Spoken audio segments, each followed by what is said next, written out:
Huwag matakot kapag dumating ang kapighatian, palihim kang babantayan ng Diyos. Hello sa lahat! Welcome sa araw-araw na pagbasa ng Biblia.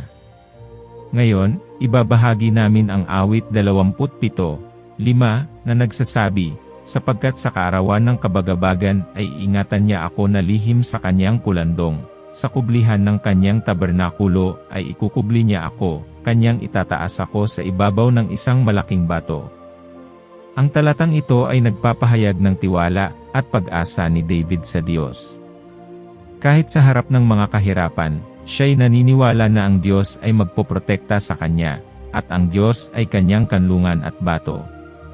Ano nga ba ang itinuturo sa atin ng talatang ito? Una, dapat nating maunawaan na ang mga pagsubok ay bahagi ng buhay na hindi kayang iwasan ng sinuman.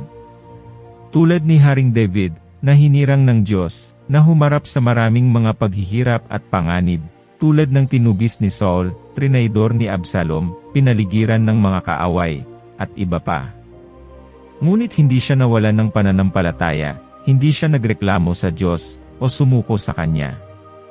Sa halip, mas lumalapit siya sa kanyang relasyon sa Diyos, itinuturing siyang kanyang kanlungan, tagapagsanggalang, at tagapagligtas.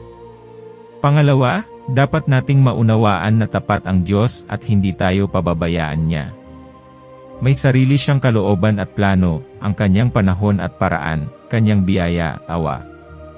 Ayon sa kanyang karunungan at kapangyarihan, inaayos niya ang lahat para sa atin, gumagawa ng daan para sa atin, at nagbibigay ng kaligtasan.